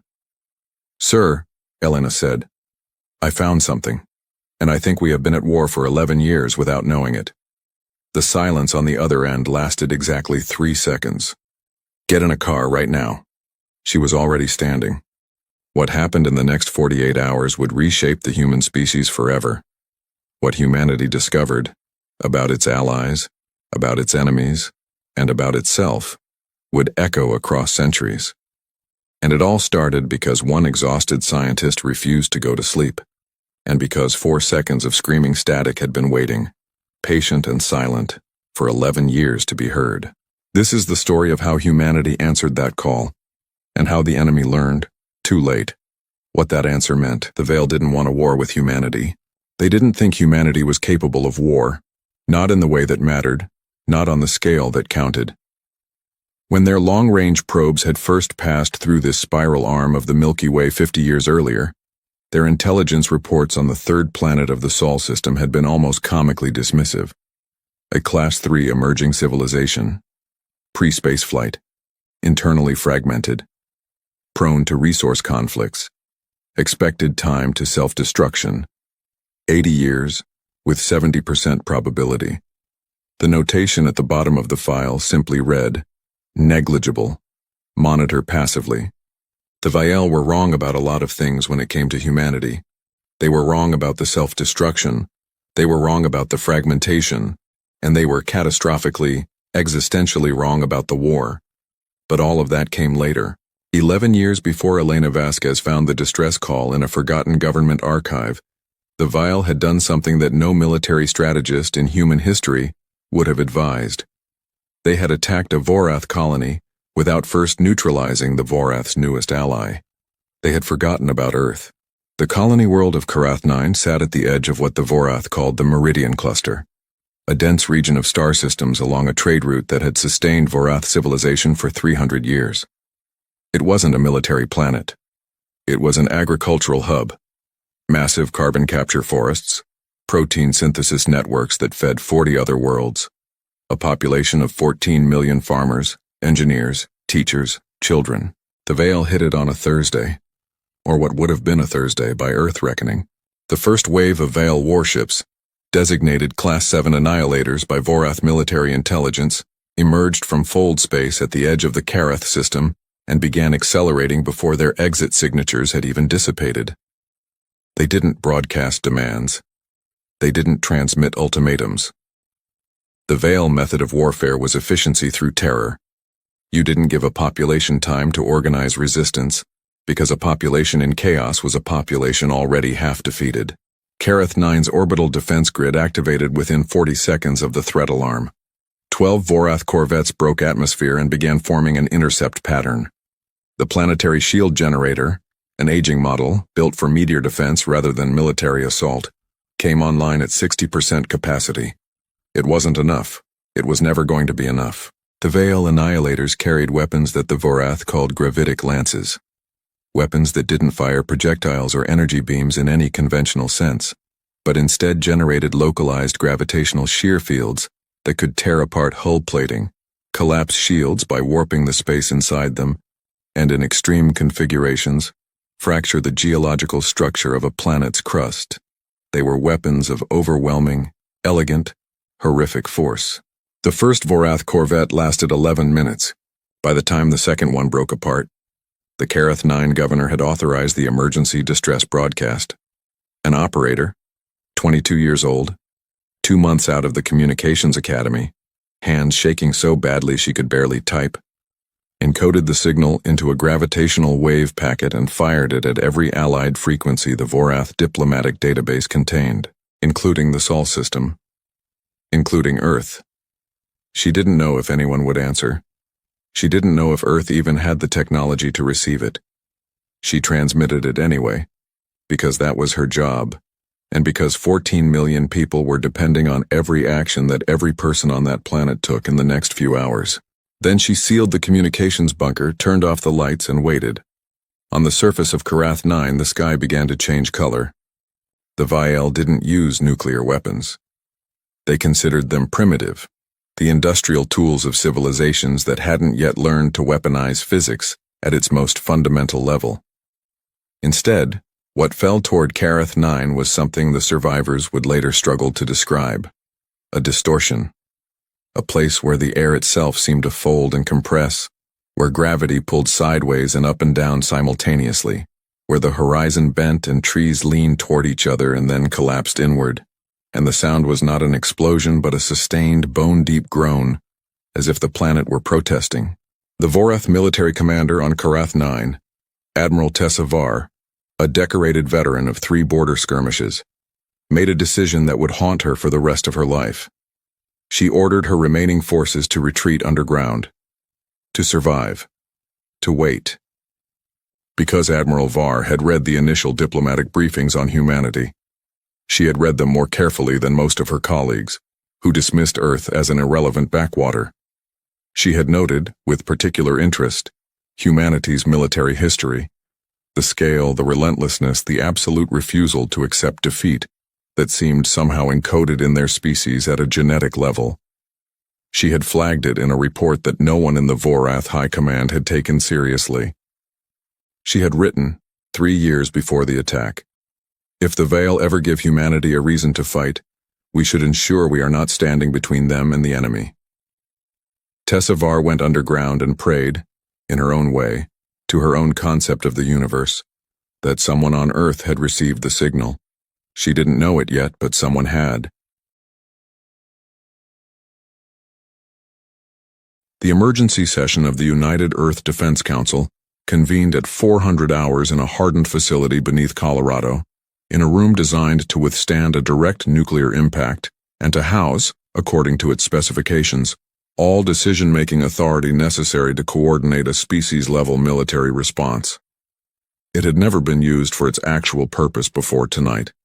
27 people sat around a circular table, representatives of every major military power on Earth, the heads of the 3 unified space commands, the director of the Vorath Linguistic Institute, and Elena Vasquez, still in the same clothes she had been wearing at Goldstone, a styrofoam cup of bad coffee warming her hands. General Marcus Harmon stood at the head of the table. He was 63 years old, gray-haired, barrel-chested, a man who had spent 40 years in the United States Army and had commanded the coalition forces during the Martian incident of 2037. He had a reputation for being the calmest man in any room, regardless of what was happening in that room. He did not look calm tonight. "Let me summarize what we know," he said, and his voice was steady even if his eyes weren't. 11 years ago, a Vorath colony world called Karath 9 sent a distress signal on the emergency Allied frequency. Our automated systems didn't recognize it. It sat in an archive until 6 hours ago. We don't know what happened to Karath 9. We don't know if there are survivors. We do know who attacked it. He nodded to the display officer, and the main screen behind him lit up with a holographic render of a Vial warship. Angular, massive, built with the brutal geometry of something designed for function so pure it had forgotten aesthetics entirely. "The Vial," Harmon said. "What we know about them comes from Vorath intelligence files shared with us during the initial diplomatic exchange. Spacefaring for approximately 4,000 years. Expansionist. They don't negotiate before conflict. They negotiate after it from a position of victory. Their military doctrine is based on overwhelming force delivered faster than resistance can organize." A hand went up. Admiral Chen Wei, commander of the Pacific Fleet and the highest-ranked officer in the Unified Naval Space Command. "What is their last known position relative to Earth?" "Unknown. The Vorath intelligence is 11 years old. They could be anywhere in the Meridian Cluster region." "Which is how far?" "At our current fastest fold drive speed, roughly 240 light-years." A pause settled over the room like a held breath. "So," Chen said carefully, "we received a distress signal from 240 light-years away, 11 years late, from a world that may or may not still exist, asking for help against an enemy we've never encountered, whose current location is unknown." "That's correct. And we're considering responding." "We're not considering it, Admiral." Harmon's voice didn't rise. It didn't need to. "We're planning it." The silence that followed was different from the first one. Heavier. Real. Elena Vasquez set down her coffee. "If I can add something," she said. Several heads turned toward her, some with irritation, some with curiosity. She had no rank here, no authority. She was the scientist who'd found the signal. But she spoke anyway, because she had been thinking about this for 6 hours and she needed someone else to hear it. "The Vorath sent us a distress call. They included us on their emergency Allied frequency. That means they considered us allies worth reaching out to. Even though in 2031, when that alliance was formed, we barely had 3 ships capable of exiting the solar system. They believed in us before we believed in ourselves. And whatever happened to Karath 9, whatever is happening right now, 11 years later that we don't know about yet, they needed us. They called for us." She looked around the room. "We answer," she said. Marcus Harmon looked at her for a long moment. Then he looked at the room. "We answer," he agreed. "The question is how." What followed was the most intensive military planning session in human history. 17 hours of continuous work, fueled by coffee and adrenaline, and the particular kind of focused urgency that humans seem to produce only when the stakes are absolute. The engineers ran fold drive calculations. The weapons teams reviewed every piece of vital technical intelligence in the Vorath database. The logistical command mapped fuel supply chains across 240 light-years. And the tactical division, a quiet, methodical team led by a 40-year-old colonel named Diana Reyes, who had made her reputation fighting asymmetric warfare in 3 different terrestrial conflicts, began working on something that had never been attempted before: a strike package. Not a defensive formation, not a peacekeeping force. A strike package, the kind you send when you've made a decision about what outcome you intend to achieve and what you're willing to spend to achieve it. Colonel Reyes had grown up in El Paso. She had a master's degree in applied physics and a scar on her jaw from a roadside device in a conflict she never talked about. She had the kind of mind that treated warfare the way an architect treats structural engineering, as a problem of forces and load-bearing points, where the goal was not to match the enemy's strength, but to find the angle where their strength became their weakness. She stared at the Vale warship hologram for 4 hours. Then she smiled, not pleasantly, and called her team together.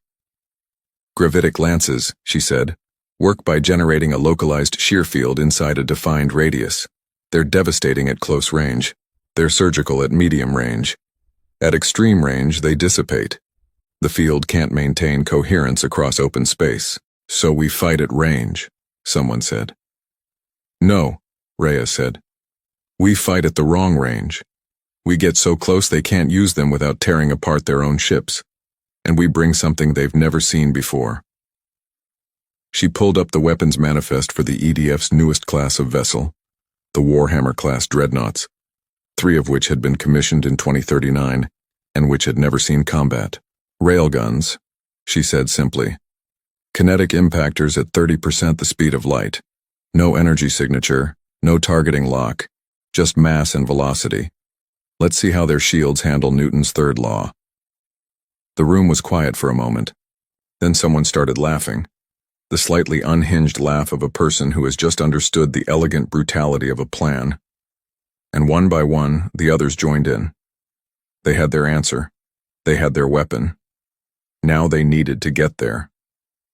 The EDF Resolute departed Earth orbit at 0600 hours, 14 days after Elena Vasquez made her phone call.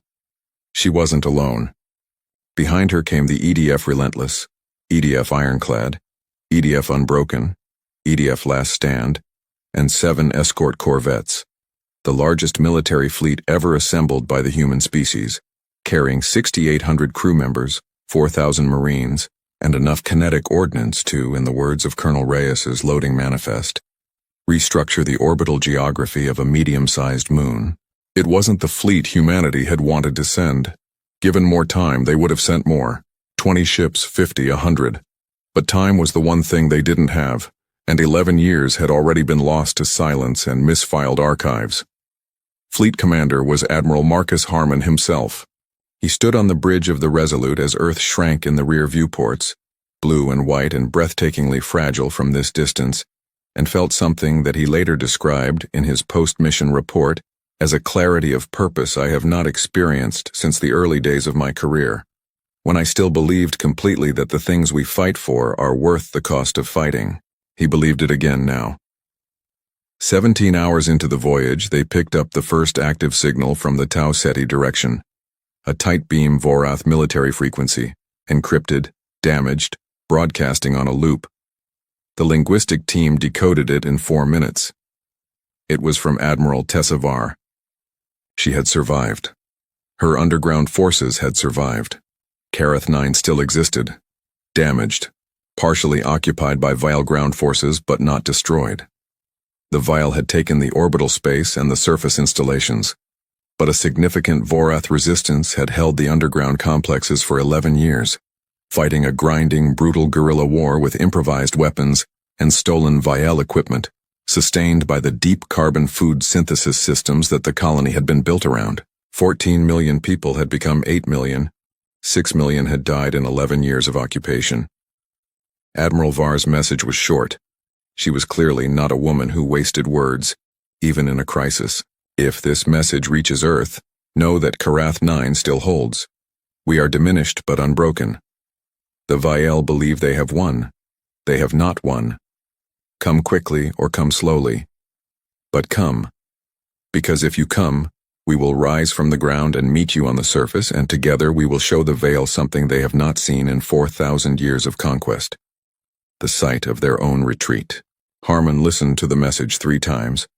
Then he broadcast it, unedited, to every member of the fleet. The effect was immediate and measurable. In the mess halls, conversation stopped mid-sentence. In the engineering bays, crews paused their calibrations. In the marine quarters, where 4,000 men and women had been running drills and suppressing the anxiety that comes from not yet being in a fight but knowing one is coming. A different quality of attention settled over the compartments. Not fear, not excitement exactly. Something older and simpler. Resolve. Corporal James Okafor, 24 years old, from Columbus, Ohio, 6 months out of the EDF Marine Academy, currently assigned to the 1st Assault Battalion, sat in his bunk with his helmet in his lap, staring at the far wall of the Marine quarter for a long time after the message ended. He had enlisted because his older sister had died in the Martian incident, and because he had spent 6 years carrying the specific grinding weight of a loss that had no clear enemy attached to it. He had enrolled in the academy 3 days after his 30-day morning leave ended, and he had trained harder than anyone in his class, and he had never been quite sure why, because there wasn't a target yet. There wasn't a thing to point the anger at. Now there was. He put his helmet on, ran a systems check, everything green. He thought about his sister. He thought about 8 million Vorath who'd spent 11 years fighting underground for a planet that should have been safe. "Okafor," said his squad leader, Sergeant Maria Torres, from the bunk across from him. "You good?" "Yeah," he said. "I'm good." And he was. For the first time in 6 years, the weight was still there. But it had a direction now. 3 days before they reached the Karath system, Colonel Reyes held a final briefing in the Resolute's tactical center. The plan was clean, brutal, and exactly the kind of operation that looks simple in retrospect and nearly impossible in the planning. Phase 1, fold space emergence in tight formation at point-blank range, inside the Vael defensive envelope, closer than any enemy had ever dared approach their warships. The Vael tactical doctrine assumed a minimum engagement range of 40,000 kilometers because nothing had ever been willing or able to get closer. The EDF fleet would emerge at 8,000 kilometers. Phase 2, immediate kinetic barrage. Every railgun on every ship firing simultaneously, targeting propulsion nodes and gravitic lance emitters, not to destroy, to disable, to blind and cripple. Phase 3, the Marine assault.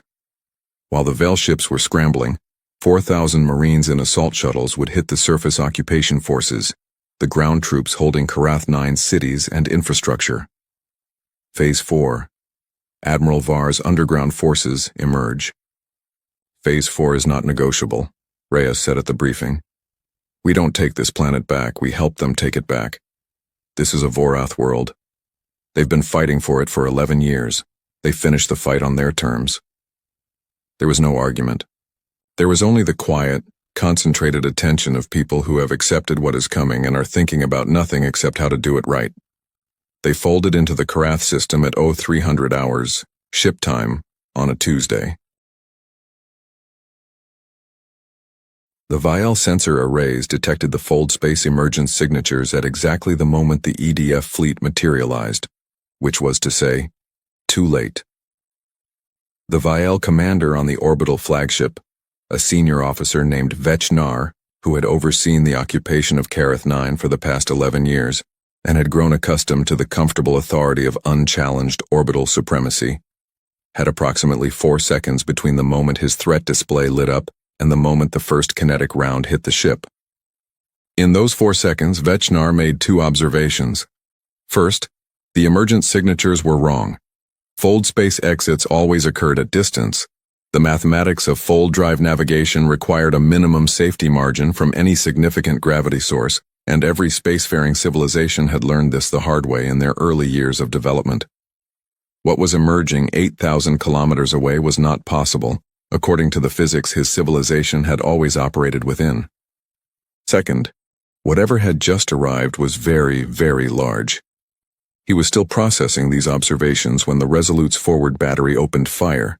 Kinetic railgun rounds at 30% of light speed are not technically explosive. They don't detonate. They don't generate energy signatures. They are simply mass moving at a velocity that makes the distinction between projectile and force meaningless. When the first round struck the Vael flagship's forward gravitic lance array, it didn't damage the array. It erased it. A 3-ton tungsten osmium rod traveling at 90,000 kilometers per second hit the emitter housing, and the collision released more energy than a tactical nuclear weapon. Not from any explosive charge, but from kinetic energy converting to heat and pressure at a rate the structural materials could not possibly absorb. The forward third of the flagship's weapons deck simply ceased to exist in any coherent form. The flagship's shields, designed to dissipate gravitic shear fields and energy weapon blasts, had no mechanism for stopping an object that contained no energy to dissipate. The round passed through the outer shield envelope like it wasn't there. because for the purpose of a kinetic impactor it genuinely wasn't. Vechnar had time to understand what was happening to his ship before his bridge went dark. He had time in that darkness to understand something larger, that he had made a mistake. Not a tactical mistake, a civilizational one. His people had looked at humanity 11 years ago and seen something negligible, something below the threshold of concern. They had not asked what humans did when something they loved was threatened. They had not asked what a species that had spent 10,000 years fighting itself would do when it finally had an external enemy to point that ancient, terrible capability toward. He had time to understand this. And then the second round hit.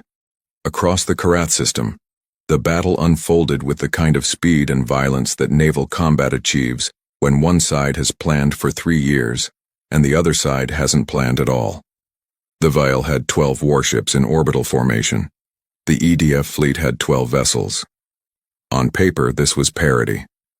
It was not parity. The Veil ships were designed to fight at range, with weapons that required distance to function. They were not designed to be boarded at close quarters. They were not designed to withstand kinetic impactors. They were not designed to handle an opponent that had read every piece of technical intelligence in the Vorath database and had spent 14 days in fold space building countermeasures for every weapon system listed. They were especially not designed to handle Colonel Diana Reyes. While the Resolute and her sister ships hammered the Veil orbital fleet, Reyes had taken personal command of the Marine assault wave. 200 shuttles broke from the fleet at maximum acceleration, screaming down through Karath 9's atmosphere on a targeting solution that her team had calculated from orbit. The 12 Vial ground force positions, simultaneously, with no warning and no mercy. The Veil ground forces on Karath 9 had been managing an insurgency for 11 years. They were experienced occupation troops, hardened, well-equipped, and very difficult to kill. But they had one critical vulnerability that no amount of experience could compensate for. They were fighting upward in the wrong direction. Because when Reyes's Marines hit the surface, something happened that the Veil had not factored into their threat assessment. The ground opened up, not literally, but in every Veil-occupied city, in every surface installation, in every location where human Marines were engaging Veil ground forces, the underground resistance, 8 million Vorath survivors, armed with 11 years of improvised weapons and calculated rage and the specific, burning knowledge of everything that had been taken from them, came up. Tessavar had been underground for 11 years. She was not the same person who had ordered the retreat. Her fur had gone gray at the temples. She had lost 17 members of her command staff and 1,200 of her soldiers in the long years beneath the surface. She had survived on rationed food and rationed hope and the absolute conviction that this moment would come. She emerged into sunlight for the first time in 4,000 days. She had a weapon in each of her 4 hands. She was smiling. The battle for Karath 9's surface lasted 9 hours. Not because it was evenly matched, it wasn't. Not from the moment the underground forces emerged, but because the Vial ground forces were professionals and they fought the way professionals fight when they know they're losing. Hard, expensive, making their enemies pay for every meter. They fell back in organized stages, ceding ground rather than routing, maintaining discipline even in defeat. It didn't save them. But it cost something. Corporal James Okafor took a gravitic burst to the left pauldron of his armor in the 4th hour of fighting, which spun him sideways into a collapsed building wall. He got up. The armor held. He kept moving. In the 9th hour, the last Vial ground commander on Karath 9 transmitted a ceasefire request.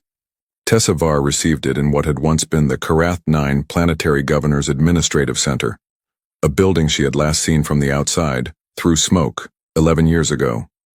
It was damaged now. Half the ceiling was gone. But the walls stood, and the floors held, and sunlight came through where the ceiling had been. She read the ceasefire request. She transmitted her reply. It contained 4 words. Unconditional. Or nothing else. There was a pause of about 40 seconds. Then the Veil commander transmitted, unconditional. In orbit, the surviving Veil ships, 3 of 12, all disabled, were transmitting distress signals on their own emergency frequencies. Not to humanity, Not to the Vorath. To Vale High Command, wherever that was. The message was automatic, mandatory, triggered by hull breach conditions.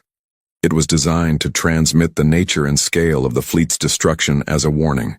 The Vale sensor systems recorded the EDF fleet's capabilities with machine precision.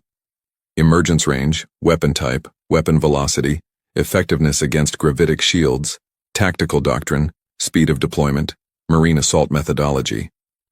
The signal was received at Vale High Command 11 years later by the physics of the cosmos.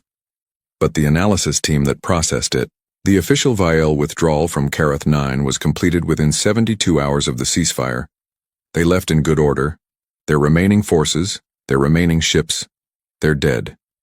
The Vale had a cultural tradition around their dead that even the Vorath, who had been fighting them for over a decade, had come to respect. The bodies were always retrieved, always returned. It was one of the only things about the Vile that seemed, to Vorath observers, unambiguously honorable. What they also left, scattered across the surface of Karath 9 in the aftermath of battle, was the kind of evidence that archaeologists and military historians would spend decades analyzing: equipment manifests, tactical logs, communication fragments, the physical detritus of 11 years of occupation that collectively painted a portrait of the Vile's capabilities, limitations, and, most critically, their psychology. Colonel Reyes's intelligence team went through it with methodical efficiency over the next 2 weeks, while the medical teams treated the wounded, and the engineering teams began the vast, slow work of rebuilding what 11 years of occupation had damaged or destroyed. What Reyes found in those logs would have significant implications for everything that came after.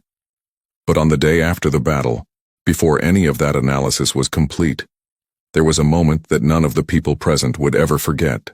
It happened at dawn local time on the second day. The fighting was over. The ceasefire was holding. The last Vile transport had broken orbit 12 hours earlier, and the sky over Karath 9's equatorial continent was clear for the first time in 11 years. Clear of warships, clear of occupation authority, clear of the specific oppressive weight of an enemy's presence. A group of Vorath civilians, survivors who had spent the night emerging from underground safe rooms, from collapsed buildings, from basements and shelters and every dark place that a frightened population finds to hide in, gathered in what had once been the main plaza of the colony's capital city. There was a human there. Corporal James Okafor, his armor scored by the gravitic hit he'd taken the day before, still on perimeter duty because the ceasefire was still new, and someone had to be watching. He was watching the sunrise. He hadn't seen a sunrise in 4 months. You didn't on a ship. The sky was the wrong color by human standards, more violet than blue at the horizon, with 3 small moons still visible in the upper atmosphere, catching light from a sun that was slightly smaller and cooler than the one he'd grown up under.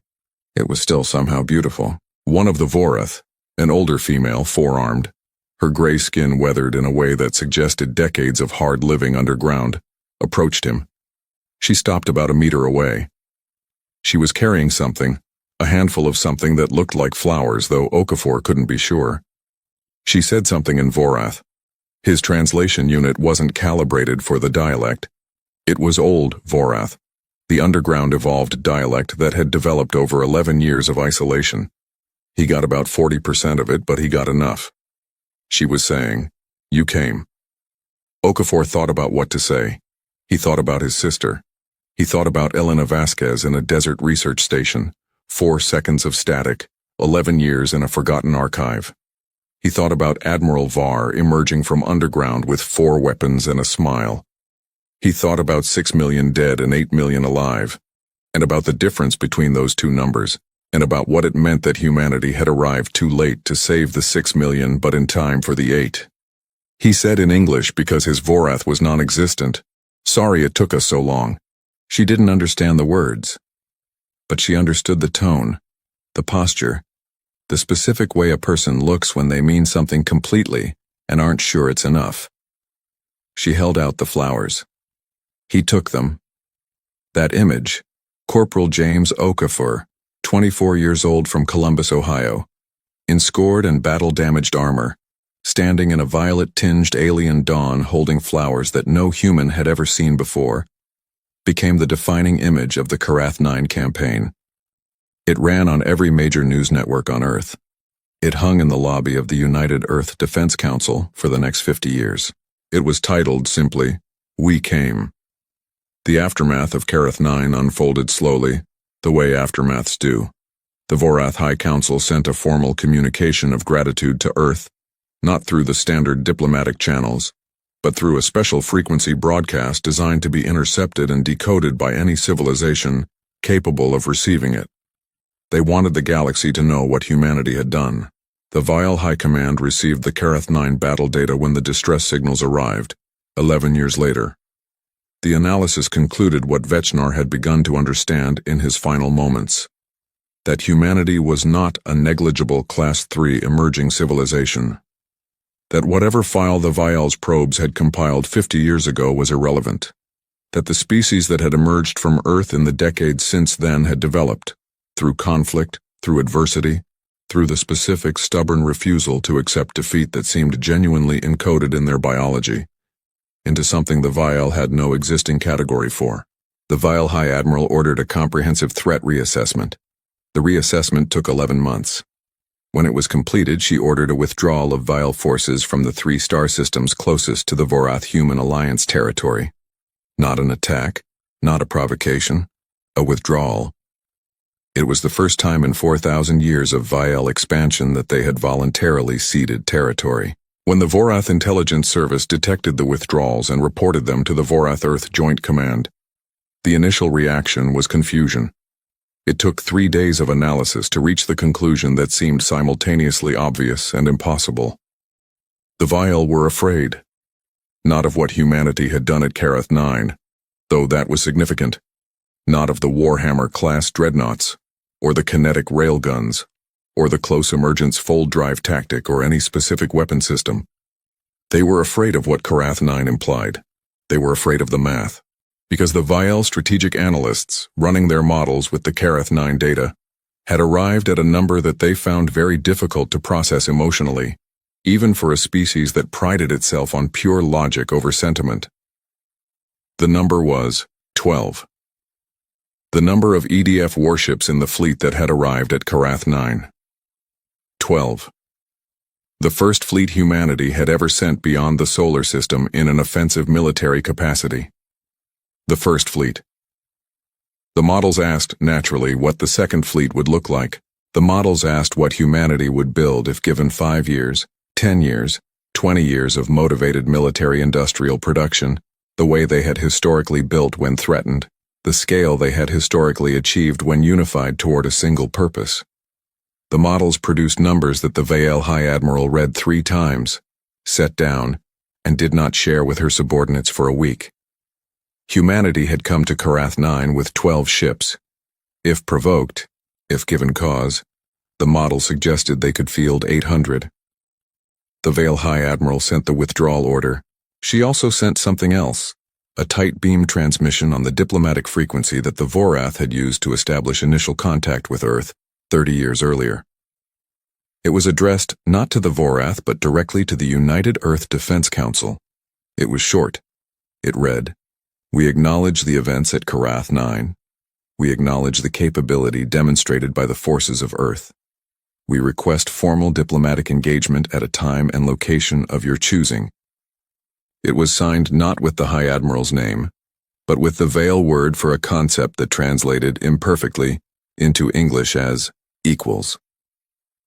When Marcus Harmon read the transmission in the command center of the Resolute, still in orbit around Karath 9, he sat with it for a long time. Then he called Elena Vasquez, who was still on the planet's surface with the reconstruction teams, because she had refused to leave until she'd seen with her own eyes what she had started. "Dr. Vasquez," he said, "they want to talk." A pause. "Good," she said. "Make them wait 3 weeks, then say yes." Harmon laughed. It was a real laugh, the kind that comes from somewhere genuine. "Why 3 weeks?" "Because," Elena said, 11 years is too long to wait. But 3 weeks reminds them that we don't jump when they call. We come when we decide to come."